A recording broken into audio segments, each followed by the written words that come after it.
সাবেক প্রধানমন্ত্রী রাজাকারের নাতিপুতি এইভাবে উনি বলতে চান না এবং বলেনও নাই। সাবেক প্রাইম মিনিস্টারের যে সমস্ত কল্যাণ, যে সমস্ত ভালো ভালো কাজ, এই সব বিষয়ে তার প্রতি রাজনৈতিকভাবে ঈর্ষান্বিত হইয়া এই মামলাটার আনয়ন করা হয়েছে। এটা হলো মূল বক্তব্য।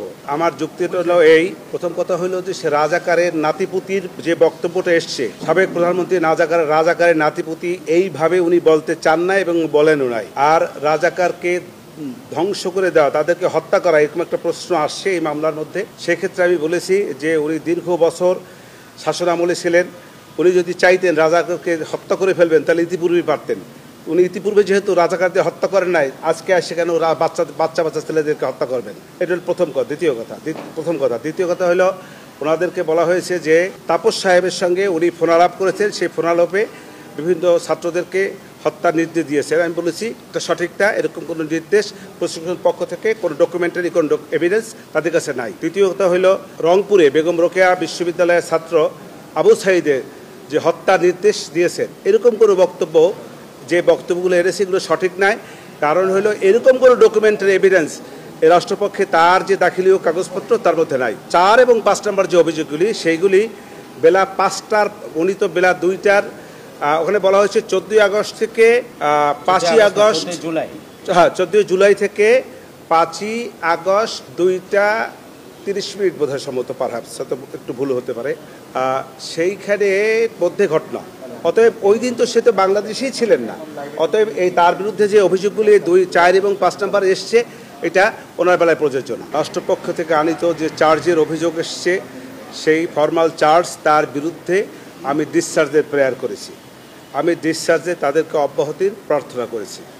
অব্যাহতির প্রার্থনার মূল যে বিষয়গুলি ছিল সেগুলো এই, যে তার বিরুদ্ধে যে সমস্ত কথাবার্তা এসছে সেগুলো কল্পিত, উদ্দেশ্যপ্রণোদিত, রাজনৈতিক উদ্দেশ্যপ্রণোদিত, এবং যেগুলো কোনো সত্যিকারের ভিত্তি নাই। এই আমার বক্তব্য। আমার প্রার্থনা হলো, আমি চাচ্ছি আসামিদেরকে এই মামলার দায় হইতে অব্যাহতি। শুরুতেই বলেছি কথা। শেখ হাসিনা কোনো হত্যা নির্দেশ দেননি? প্রত্যক্ষ পরোক্ষ কোনোভাবেই না। সেটা স্বাক্ষর যখন হবে, তখন কল রেকর্ড যদি আসে, যখন যদি সাক্ষরতে দেখা যাবে, তখনকার বিষয়। তখন আমি তার জেরা করব। জেরায় যদি আমি সেই কল রেকর্ডকে মিথ্যা প্রমাণিত করতে পারি, তাহলে এটা আমার পক্ষে যাবে। আর যদি মিথ্যা প্রমাণিত না করতে পারি, বিপক্ষে যাবে। ঊর্ধ্বতন